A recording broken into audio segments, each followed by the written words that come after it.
people think, oh, tunneling is bullet, is the solution. No, that is a solution, but there's more to it than that. So I And, think what we should do is, in a future show, not necessarily next week, is take apart some of these things like continuous processing or velocity iterations, some of these kind of weird topics that change the way the engine works, stepping, time steps, etc. This week, let's just go ahead and look at the actual examples. I lost my camera here, sorry. and, Let's go and, ahead and take a and look at, go ahead. oh, I was going to say, and all those things like set continuous, all that kind of stuff like that, those definitely are not, I mean, those are, like you said, advanced topics, right? I mean, you don't really need to get to those until you have a need for them. Absolutely. Most of those you should leave them alone. They're not first order solutions.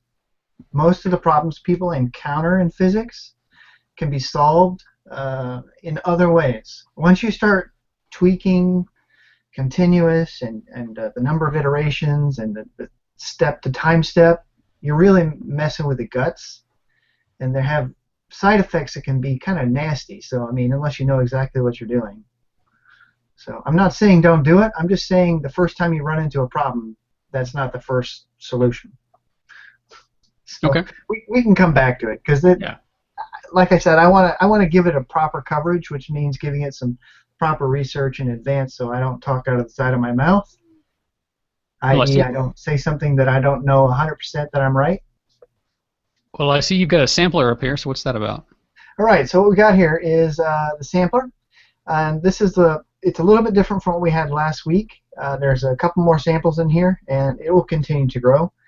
But the way this sampler works is it's all in one folder, and you run it, and basically you can click on a sample, it will open it, you can play with it, play with the options on it, see how it works, quit it when you want to by clicking back, and then go to another one. And the reason I did that was not only to give you the ability to go back and forth between the samples, but a lot of these samples you might be playing with, like the joint sampler, and you get it a certain way, and you're playing with it, and you're like, oh, this is pretty cool. I'd really like to reset this. Well, just go back and reset it, and it's back in business. So you can play with it some more. The one that we're going to cover today, for sure, is the draggable doll, which is this guy right here, where we can drag him around and click anything that's green and drag that. And then I think we'll have time to talk about what I call the simple car example, which uses a pivot joint for the wheels. And I think that's going to be about it. I will point out that there is a joint sampler. You just saw it a moment ago. And in this sampler, I have made individual functions to generate the samples you're seeing here. So there's a function that generates a touch sample. There's a function that generates a weld sample, a pivot, a distance joint. And you can turn on hybrid rendering. One thing to note is if you start this, you run it, and then you click hybrid, nothing happens until you start moving things. And that's just the way the physics rendering works. It's basically gone to sleep. We talked about it last week. And I think that it doesn't know that it needs to switch into hybrid mode until something changes. So it's a minor detail, but people could get confused. So, but this is kind of a fun example. If you turn on the hybrid rendering and you turn on, say, gravity, you can start playing with things. And got a pulley joint over here, or this is, oh, it says rope. I'll correct that. It's supposed to say pulley.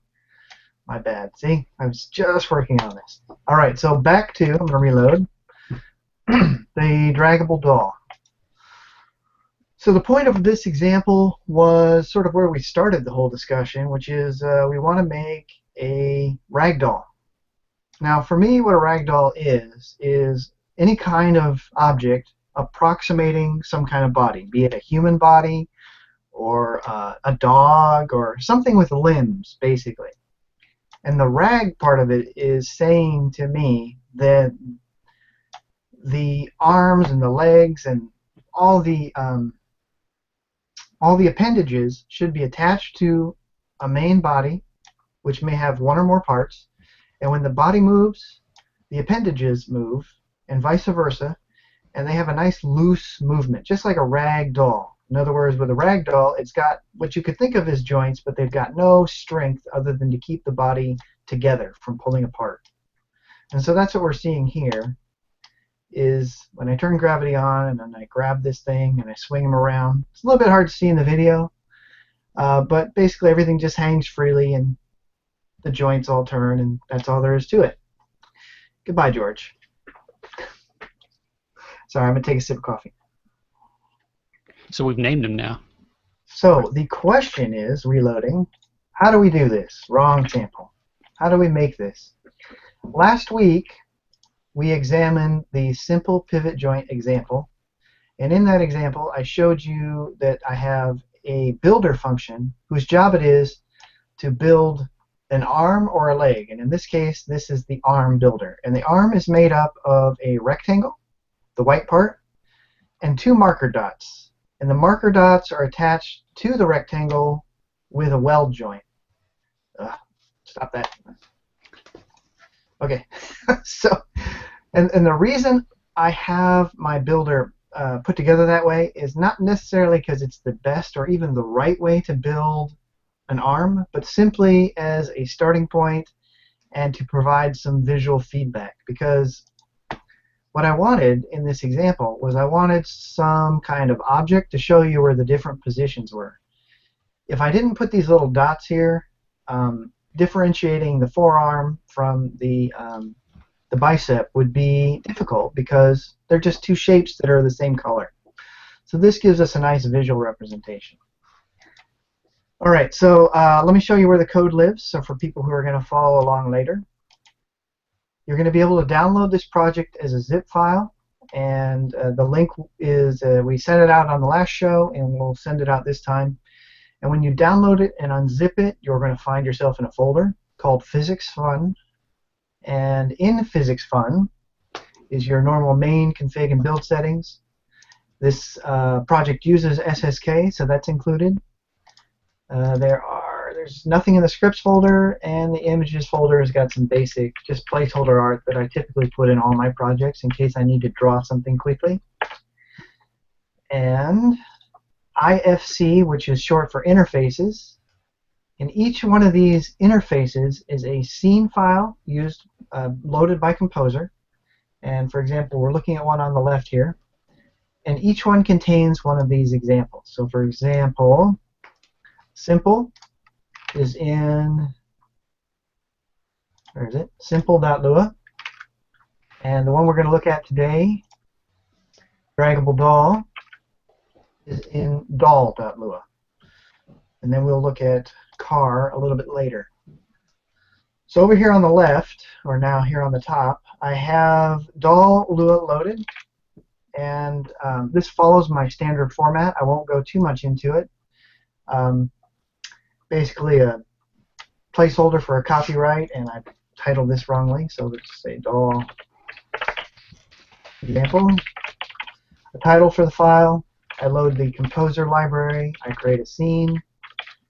But one thing you need to do is you need to require the physics library, and I just like to require it at the top of the file so it can be used by all the functions and code below. At this point, this variable will be visible to all functions and code below this point. Then a section for local variables. For example, I'm going to create a series of display groups which I will organize from top to bottom and use them as a layering system, so I can have buttons that are always guaranteed to be over the content and the background is behind the content, etc. So I created a variable to contain that, and some more variables which I'll come back to and talk about in a moment. Forward declarations. So I use functions throughout my code, and what I like to do is declare the function at the top of the file, and then before I first use it, somewhere down below, I will define it. For example, create arm segment. I use this throughout the code. You can see that I'm using it here in line 170, 180, etc. But because I did not want to sort my file, I didn't want to define this before I create it.